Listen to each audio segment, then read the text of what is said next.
Welcome to బీజేటీవీ. ముందుగా headlines చూద్దాం. వైఎస్ఆర్సీపీలో తిరుగుబాటు మొదలైందన్న టీడీపీ అధినేత చంద్రబాబు. పార్టీ నుంచి పోటీ చేయాలంటేనే ఎమ్మెల్యేలు భయపడుతున్నారని ఎద్దేవా.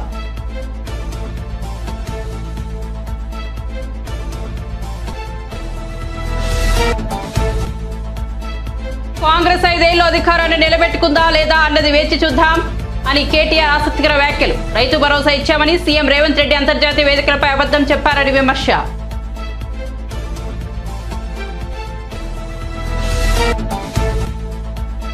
పత్రికలో తనపై దుష్ప్రచారం చేస్తున్నారని షర్మిల మండిపాటు. తనను రోజుకొక దొంగతో జగన్ తిట్టిస్తున్నారని ఆగ్రహం.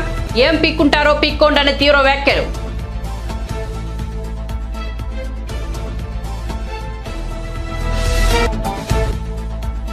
ధర్మం కోసం పని చేసే వాళ్ళైతే మఠం పెట్టుకోవాలన్న కేటీఆర్. నీ అయ్య బాగా తాగుతాడు కాబట్టి బార్ పెట్టుకోవాలన్న బండి సంజయ్ కౌంటర్.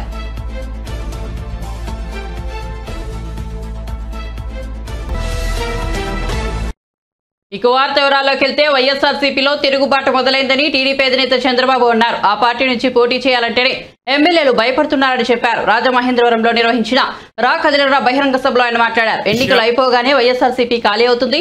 నడి రోడ్డుపై మహిళలను ఆ పార్టీ నేతలు వేధిస్తున్నారు. వారి జోలికి వస్తే వైఎస్ఆర్సీపీ అదే చివరి రోజు అవుతుంది. ప్రజల కోసం వారి మాటలు భరిస్తున్నా మార్చిలలో దుర్గారావు అనే కార్యకర్తను పోలీసులు వేధించారు. ఉన్మాది పాలనలో అందరం బాధితులమే అని చంద్రబాబు అన్నారు. వైఎస్ఆర్సీపీను గద్దెదించేందుకు ప్రజలంతా సిద్ధంగా ఉన్నారని ఆయన తెలిపారు. ఈ 5 ఏళ్లలో ఉద్యోగ ఖాళీల భర్తీపై ఏనాడు శ్రద్ధ పెట్టలేదని విమర్శించారు. దేశంలో ఆత్మహత్యలు ఎక్కువ చేసుకున్న రాష్ట్రంలో మన రాష్ట్రం ఉంది. నేను ఒకటే హామీ ఇస్తున్నా మీ అందరికీ, మళ్ళీ మంచి రోజులు వస్తాయి. రైతు రాజ్యం వస్తుంది. 20 లక్షల ఉద్యోగాలు ఇప్పించే బాధ్యత నాదని మీ అందరికి హామీ ఇస్తున్నా, మాదని మీ అందరికి హామీ ఇస్తున్నా. ఇదే కాదు, ఉద్యోగం వచ్చే వరకు 3,000 రూపాయలు నిరుద్యోగ భృతి ఇస్తాం. వర్క్ ఫ్రం హోమ్, ఎక్కడికి పోవక్కర్లా, మీ ఇంట్లో మీరు కూర్చొని పనిచేసే విధానానికి శ్రీకారం చుడతాం. ఇంట్లో బోరు కొడితే నేరుగా మండల హెడ్ క్వార్టర్లో ముఖ్యమైన గ్రామంలో వర్క్ స్టేషన్లు పెడతాం. అక్కడ పనిచేసుకొని ఇంటికి రావచ్చు. ఇంకా అవసరమైతే హైదరాబాద్ పోవచ్చు, అమెరికాకు పోవచ్చు. అది చేసే బాధ్యత మాదని చెప్పి నేను మీ అందరికీ తెలియజేస్తున్నా. యువత సిద్ధంగా ఉన్నారా అని మిమ్మల్ని అడుగుతున్నా. 72 రోజుల కౌంట్ డౌన్ ప్రారంభమైంది. సైకిల్ ఎక్కండి, గ్లాసు పట్టుకోండి, తెలుగుదేశం జనసేన జెండాలు పట్టుకోండి, ఇంటింటికి వెళ్ళండి, ప్రజల్ని మెప్పించండి, వాస్తవాలు చెప్పండి. మీ భవిష్యత్తు బంగారు భవిష్యత్తు చేసే బాధ్యత మాదని మరొక్కసారి యువతకు పిలిపిస్తున్నా. తమ్ముళ్ళు, ఇక్కడ వ్యవసాయం ఏమైనా బాగుందా అని మిమ్మల్ని అడుగుతున్నా.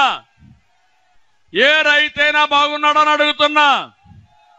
వ్యవసాయ శాఖను మూసేశారు. ఇంకో పక్క ఇరిగేషన్ రివర్స్ చేశారు. అక్వా రైతు, హార్టికల్చర్ రైతు, అగ్రికల్చర్ రైతు,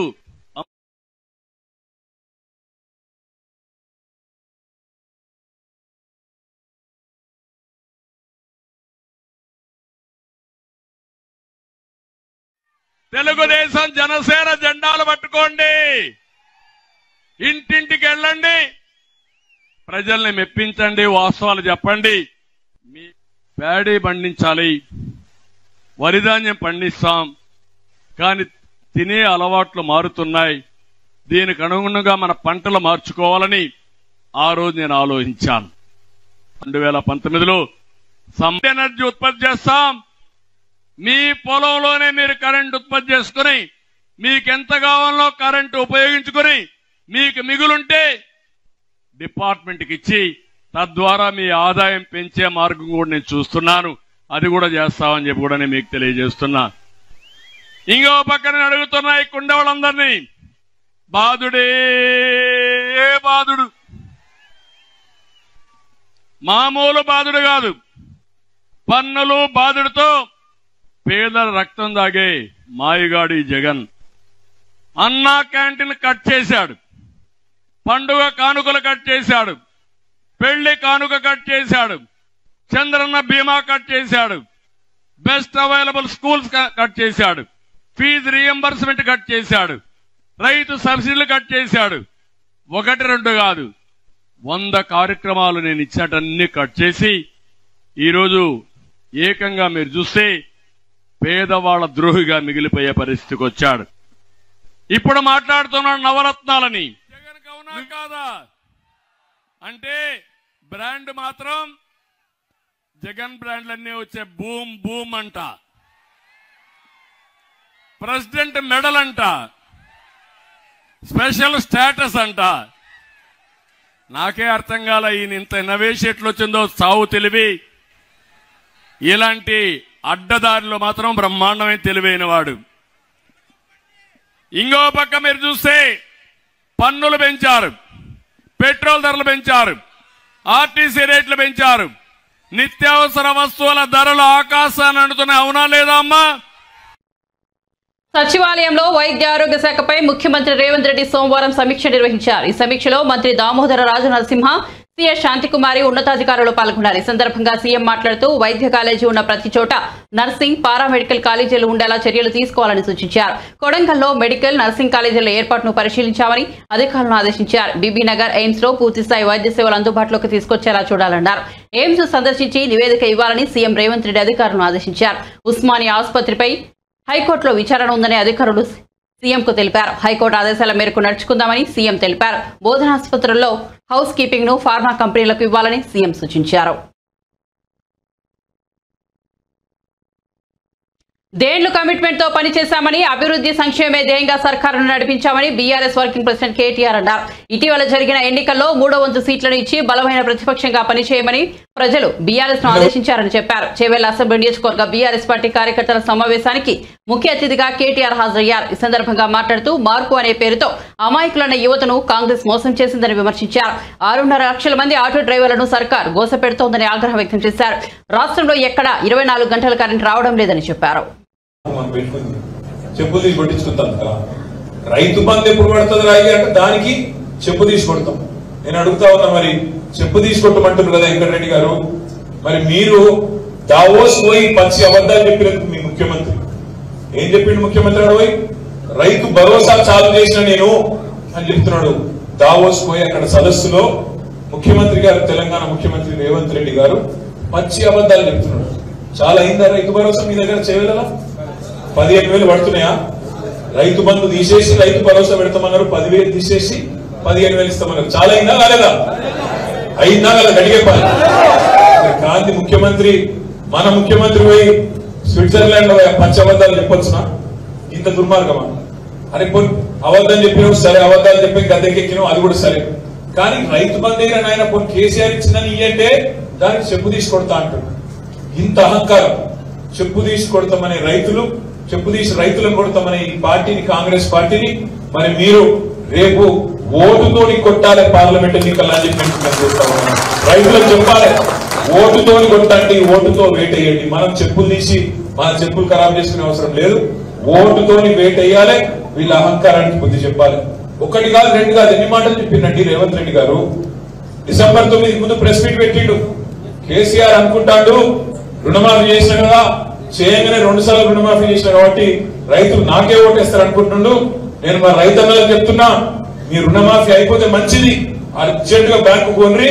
డిసెంబర్ 9 నాడు నేను వస్తున్నా, 2 లక్షల రుణం తెచ్చుకోండి. ఇప్పటిదాకా తెచ్చుకోని వాళ్ళు ఉంటే కూడా వెంటనే పోయి తెచ్చుకోండి అని రేవంత్ రెడ్డి గారు చెప్పిన మాట వాస్తవం కదా? చూడలేదా మీరు వీడియోలు? 2 లక్షలు తెచ్చుకోండి అంటే మన వాళ్ళు కూడా పాపం పోయి తెచ్చుకున్నారు.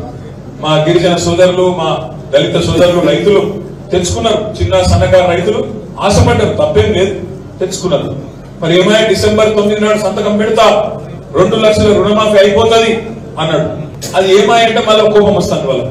గింత ఎగిరిత పడతారా, గింత ఎత్తి పడతారా? వెళ్తే మేము పడతలేం, ఎగిరితలు మేము పడతలేం, తొందర మేము పడతలేం.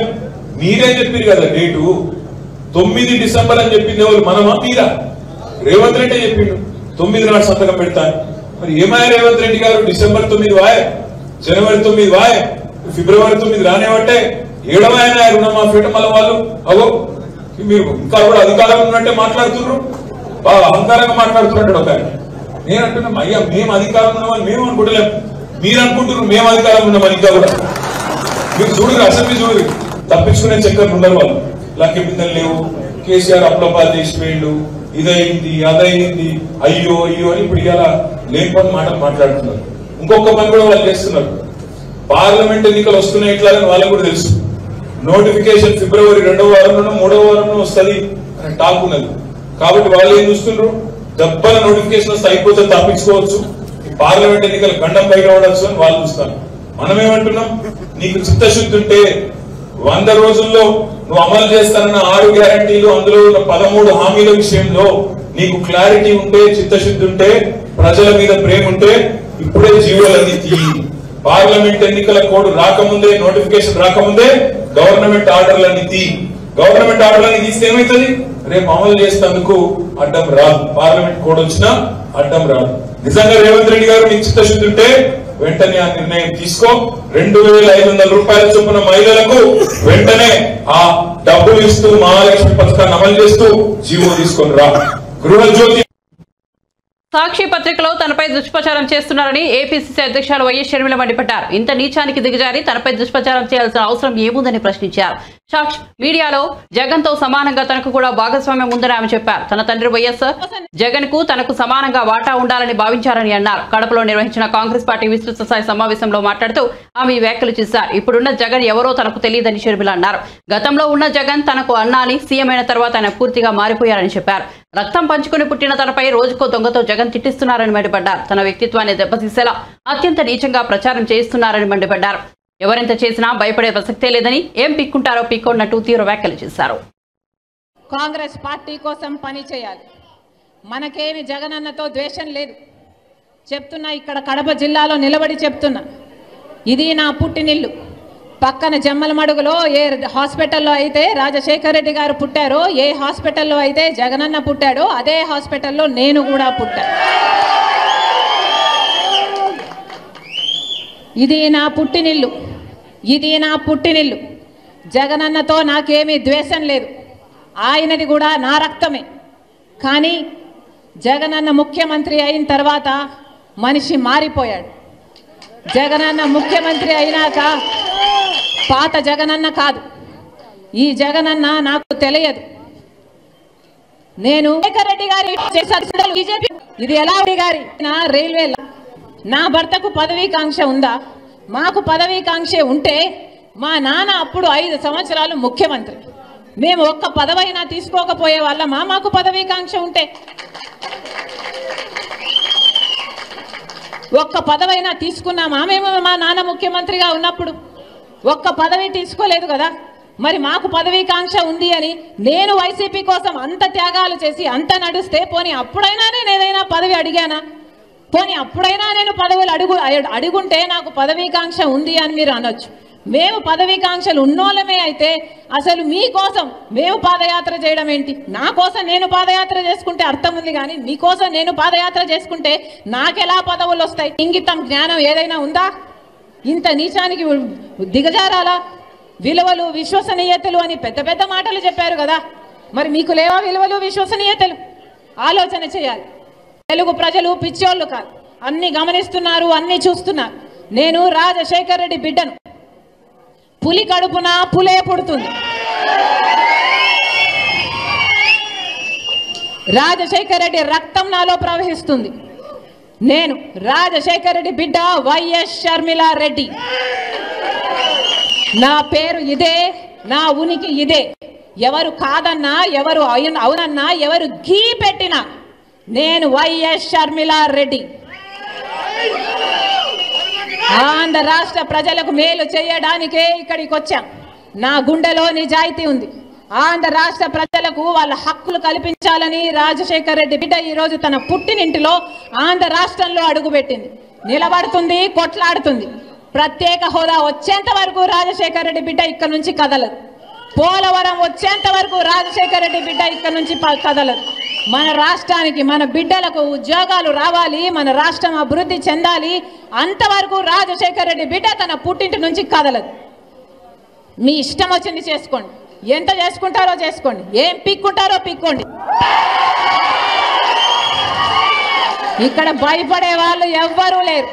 ఇక్కడ ఉన్నది రాజశేఖర్ రెడ్డి బిడ్డ. ఖబర్దార్.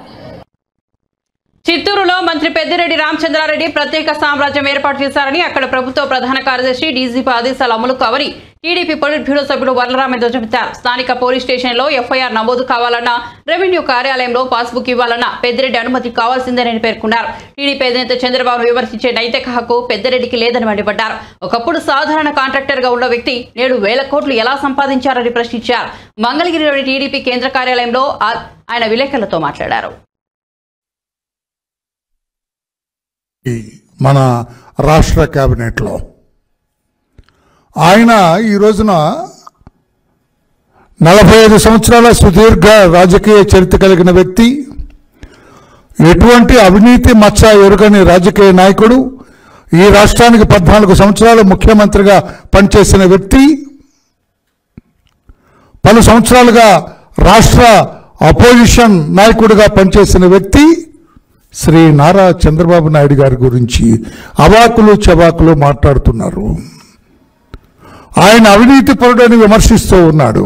నేను అడుగుతున్నా ఈ రోజున రామచంద్రారెడ్డి గారు, చంద్రబాబు నాయుడు గారిని విమర్శించే నైతిక హక్కు మీకున్నదా అని చెప్పి నేను అడుగుతున్నా.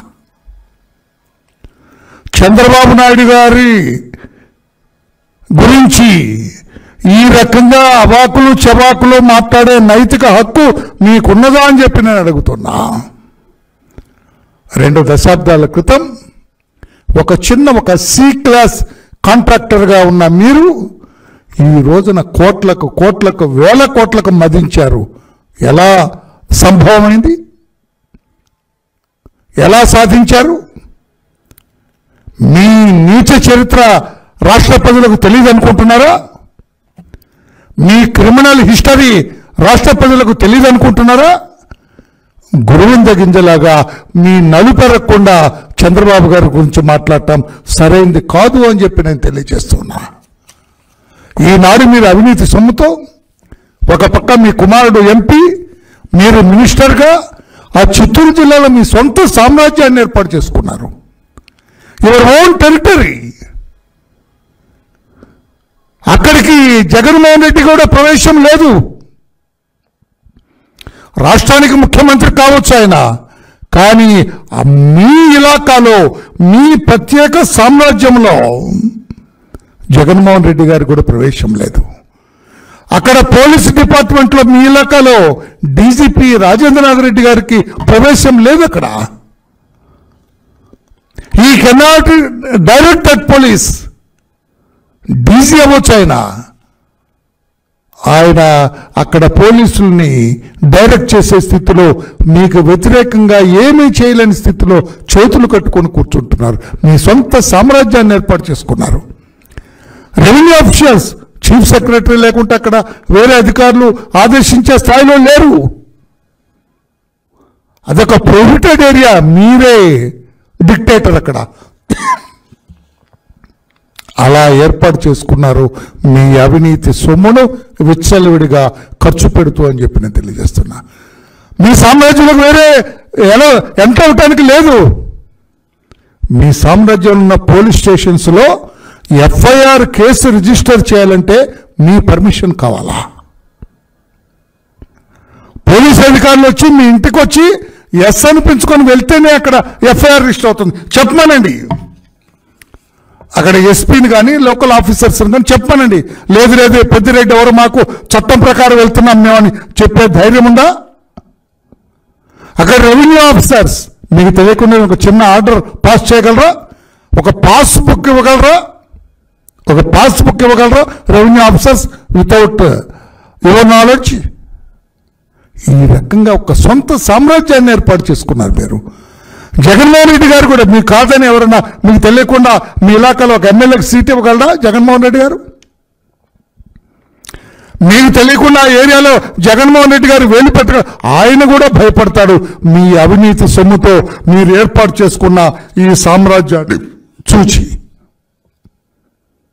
అటువంటి మీరు చంద్రబాబు నాయుడు గారి గురించి మాట్లాడతారా?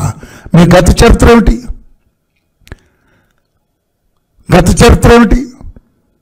2004లో ఎన్కౌంటర్కు గురైన వీరప్పన్ తర్వాత ఈ శాండల్వుడ్ స్మగ్లింగ్ అంతా ఎవరి కంట్రోల్లో ఉంది? పీసీసీ మాజీ అధ్యక్షుడు నర్సారెడ్డి తెల్లవారుజామున కన్నుమూశారు. 1972 నుంచి 2 ఏళ్ల పాటు ఆయన ఉమ్మడి ఆంధ్రప్రదేశ్ పీసీసీ అధ్యక్షుడిగా పనిచేశారు. తన రాజకీయ ప్రస్థానంలో ఎంపీగా, ఎమ్మెల్యేగా, ఎమ్మెల్సీగా ఆయన పనిచేశారు.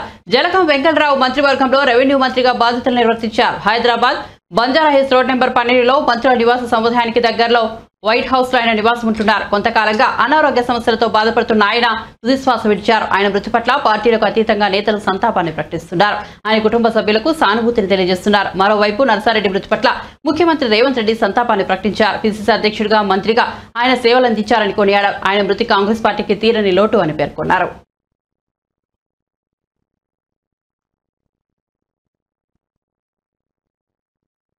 ఓటమి భయంతోనే వైఎస్ఆర్సీపీ శ్రేణులు ఎక్కడికెక్కడ టీడీపీ నేతలపై దాడులు చేస్తున్నారని మాజీ మంత్రి కన్నా లక్ష్మీనారాయణ ఆరోపించారు.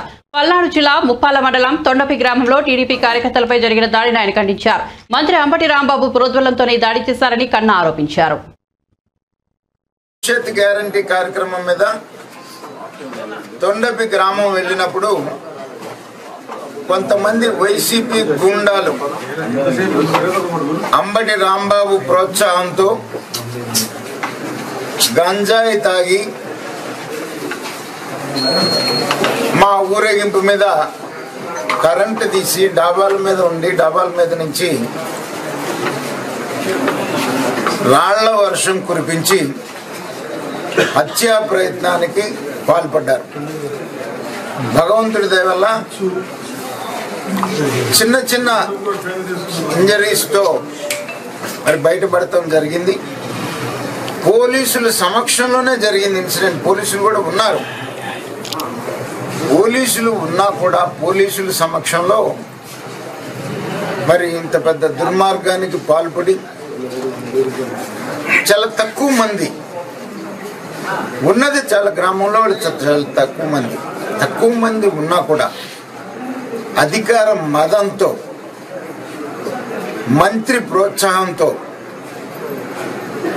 గంజాయి తాగి ఈ రకమైనటువంటి చర్యలకి పాల్పడ్డారు.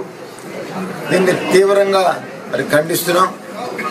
పోలీసులు చర్య తీసుకోవాలని చెప్పేసి నేను తెలుగుదేశం పార్టీ తరఫున డిమాండ్ చేస్తా ఉన్నాను. భవిష్యత్ గ్యారంటీ కార్యక్రమం మీద తొండపి గ్రామం వెళ్ళినప్పుడు తమపై ఆరోపణలకు ఆధారాలు అడిగితే స్పీకర్, అసెంబ్లీ కార్యదర్శి వద్ద సమాధానం లేదని వైఎస్ఆర్సీపీ రెబెల్ ఎమ్మెల్యే కోటంరెడ్డి శ్రీధర్ రెడ్డి ఆగ్రహం వ్యక్తం చేశారు. లిఖితపూర్వకంగా తాము సమాధానం ఇచ్చినా దానికి రసీదు అడిగితే స్పీకర్ ఇవ్వలేదని చెప్పారు. చట్టాలపై గౌరవం పోగొట్టేలా ఆయన తీరు ఉందని మండిపడ్డారు. స్పీకర్ను కలిసిన అనంతరం వైఎస్ఆర్సీపీ రెబెల్ ఎమ్మెల్యేలు మేకపాటి చంద్రశేఖర్ రెడ్డి, ఉండవల్లి శ్రీదేవితో కలిసి ఆయన మీడియాతో మాట్లాడారు. రాజ్యసభ ఎన్నికల్లో ఓడిపోతామన్న భయంతో అధికార వైఎస్ఆర్ కాంగ్రెస్ పార్టీ చట్ట విరుద్ధంగా అనేక చర్యలకు పాల్పడుతూ ఈరోజు శాసనసభ సహజ న్యాయ సూత్రాలనే పాత్ర వేసే రీతిలో దుర్మార్గంగా తన రాజకీయ ప్రలోభాల కోసం ఏదైతే కొంతమంది ఎమ్మెల్యేల మీద అనర్హత వేటు వేయాలా అన్న దురుద్దేశంతో జరుగుతున్నటువంటి ఈ డ్రామా. మాకు నోటీసులు పంపించారు. ఆశ్చర్యం ఏమిటంటే వారు ఇచ్చిన నోటీసుల్లో కొన్ని అయితే ఫిజికల్గా చేతికి కూడా చేరం పరిస్థితి. స్పీకర్ గారి మీద గౌరవంతో మేము పద్ధతిగా వివరణ ఇచ్చాం. మాకు 4 వారాల సమయం కావాలి, ఏదైతే మా మీద చేసినటువంటి ఆరోపణలు ఉన్నాయో వాటికి ఆధారాలు కావాలి, ఒక విధానం అని స్పష్టంగా చెప్పడం జరిగింది. సమయం కూడా ఇవ్వకుండా ఈరోజు నేరుగా మీరు విచారణకు రావాలా అని ఆదేశించిన పరిస్థితి. మేమందరం కూడా నేరుగా హాజరు కావాలంటే రావడం జరిగింది. మాకు సమయం కావాలా, అదేవిధంగా మా మీద ఎవరైతే ఆరోపణలు చేశారో వారు ఏం ఆరోపణలు చేశారు అని మీరు చెప్తున్నారు, కానీ దానికి ఆధారాలు కూడా మీరు ఇవ్వాలంటే సమాధానము చెప్పలేనటువంటి పరిస్థితి. ఆరోపణలకి మీరు ఆధారాలు చూపించకుండా సమాధానం చెప్పాలంటే ఎలా సమాధానం చెప్పాలని చెప్పని అడిగినటువంటి పరిస్థితి. స్పీకర్ గారు రాష్ట్ర వైఎస్ఆర్ కాంగ్రెస్ పార్టీ ప్రభుత్వ పెద్దల ముఖ్యమంత్రి జగన్మోహన్ రెడ్డి గారి ఆదేశాల మేరకే ముందస్తుగానే ఓ నిర్ణయం తీసుకుని ఓ తంతుల ఓ డ్రామాల దీన్ని నడిపించబోతున్నారు తప్ప చట్ట పరిధిలో ఇవి జరగటం లేదు, రాజ్యాంగ నిబంధనలకి లోబడి ఇవి జరగటం లేదు.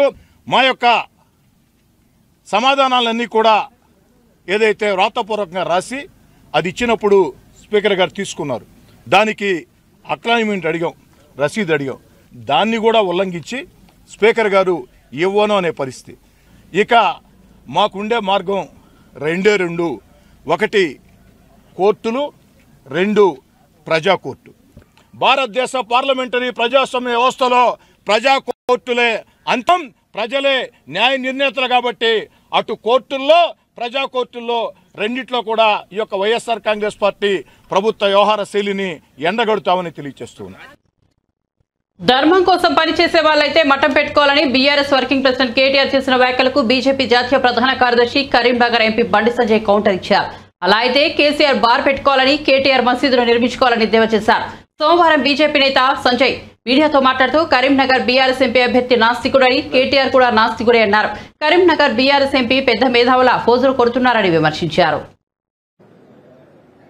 కాబట్టి వాళ్ళు తూర్పు వాళ్ళు పడమరికి పోతున్నారు. స్ట్రేట్ గా మంచి దేశం గురించి ఆలోచన అందరూ కూడా ఎన్డీఏలో చేరుతున్నారు. కాబట్టి కేంద్రం నిలుస్తూనే తెలంగాణ రాష్ట్రం అభివృద్ధి చెందుతుంది. కాబట్టి కేంద్రంలో ఏర్పడేది భారతీయ జనతా పార్టీ ప్రభుత్వం. ఇంకా ఎక్కువ ఉంది.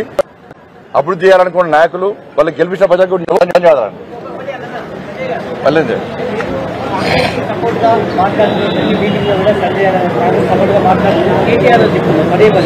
గాయన మాట పడుచుకుంటాడు, ఆయన గాయన పడుచుకుంటారు. ఎవడైనా వాళ్ళ పార్టీ వాళ్ళు పట్టించుకోలేరు. నేను అన్నాడు, నన్ను ఏమన్నాడు కానీ నన్ను బండి సంజయ్ మఠం పెట్టుకోవాలని అన్నాడట. బండి సంజయ్ హిందూ ధర్మం గురించి మాట్లాడితే మఠం పెట్టుకుంటే, నేను రాముని గురించి ధర్మం గురించి మాట్లాడితే మఠం పెట్టుకుంటే మీ అయ్యా 24 గంటలు తాగిమంటాడు ఫామ్ హౌస్ ప్రగతి వల్ల. మరి మీ అయ్యా ముఖ్యమంత్రిగా బాధ్యత అప్పచెప్తే ఆ బాధ్యత నెరవేర్చకూడదు. 24 గంటలు తాగిమంటే మీ అయ్యా బార్ పెట్టుకోవాలి. మరి నువ్వు మొన్న ఏమన్నావు? మైనార్టీ డిక్లరేషన్ మైనార్టీ అన్నావు. నువ్వు ఓ మచ్చి దొరుకుని నమాజ్ చేయని అంటున్నా. దేశవ్యాప్తంగా ఈ రాష్ట్ర వ్యాప్తంగా మీ అయ్యా ఉప ఎన్నికలలోనే బయటకు వస్తాడు. ఉప ఎన్నికల్లో బయటకు వస్తాడు. అది కూడా అస్తస్థల్లో గుడ్లేదు.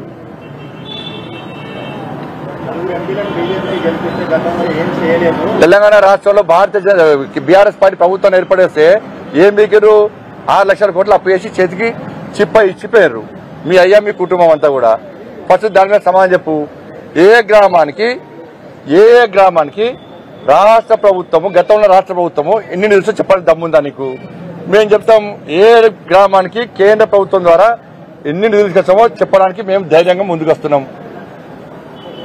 రామన్ మీ అయ్యాను బండి సంజయ్ బడి కట్టిండా, గుడి కట్టిండా అనే యాదాద్రి కట్టినా అంటున్నాడు. యాదాద్రిని వ్యాపార కేంద్రంగా చూసుకోవడానికి మూర్ఖుని నువ్వు.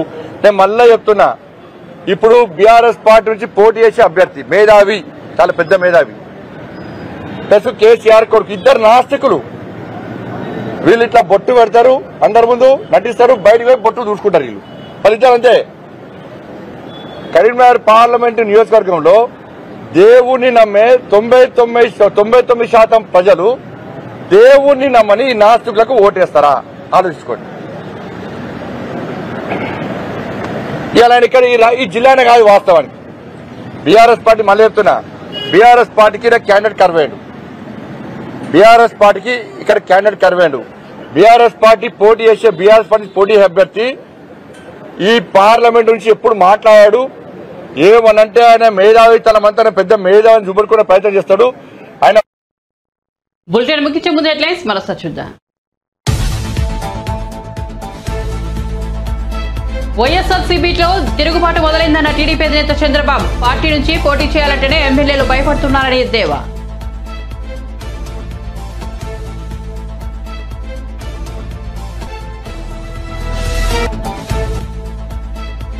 కాంగ్రెస్ 5 ఏళ్లు అధికారాన్ని నిలబెట్టుకుంటుందా లేదా అన్నది వేచి చూద్దామన్న కేటీఆర్ ఆసక్తికర వ్యాఖ్యలు. రైతు భరోసా ఇచ్చామని సీఎం రేవంత్ రెడ్డి అంతర్జాతీయ వేదికపై అబద్ధం చెప్పారని విమర్శ.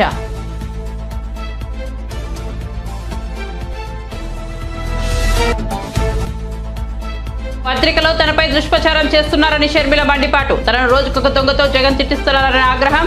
ఏం పీక్కుంటారో పీక్కోండని తీవ్ర వ్యాఖ్యలు.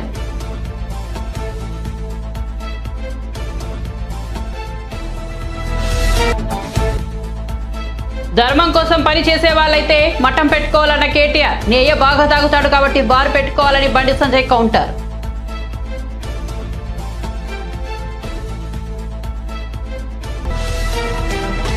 మరిన్ని అప్డేట్స్ కోసం చూస్తూనే ఉండండి BJTV.